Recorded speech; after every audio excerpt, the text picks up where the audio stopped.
तुम्ही पाहत आहात MCN न्यूज मराठी। बुलढाणा जिल्ह्यात 102 टोल फ्री क्रमांकाच्या रुग्णवाहिकेवर असलेल्या चालकांचे गेल्या 21 महिन्यांपासून वेतन प्रलंबित आहे। त्याचबरोबर इतर रुग्णवाहिका चालकांना पुनर्नियुक्ती देण्यात यावी यासह इतर मागण्यांसाठी रुग्णवाहिका चालक सय्यद वहीद सय्यद हमीद यांनी बुलढाण्यात आमरण उपोषणाला सुरुवात केली आहे।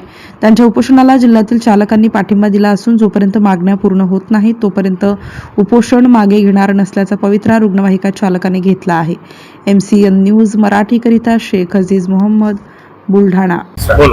मी सय्यद वहीद सय्यद हमीद राहणार धाळ।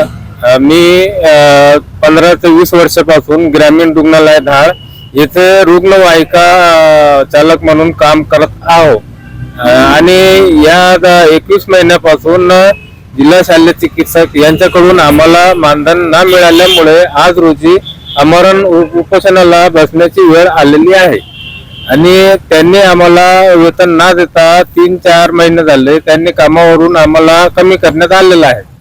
तर ते आम्हाला पुनर्नियुक्ती मिळावी आणि रुग्णवाहिका बंद पडलेल्या ते सुरू करण्यात यावे आणि 21 महिन्याचा मानधन आम्हाला मिळावा यासाठी आम्ही उपोषणाला इथे बसलेलो आहे। जोपर्यंत आमच्या या मागण्या पूर्ण होत नाही, 21 महिन्याचा मानधन मिळत नाही, पुनर्नियुक्ती मिळत नाही व बंद पडलेल्या रुग्णवाहिका सुरू करण्यात येत नाही तोपर्यंत आम्ही इथे आमरण उपोषण करू।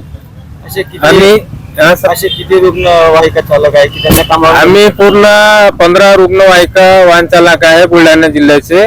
त्यांच्या कडून मी आमरण उपोषणाला बसलेला आहे। बाकीच्या लोकांचा मला समर्थन आहे उपोषणाला माझ्या।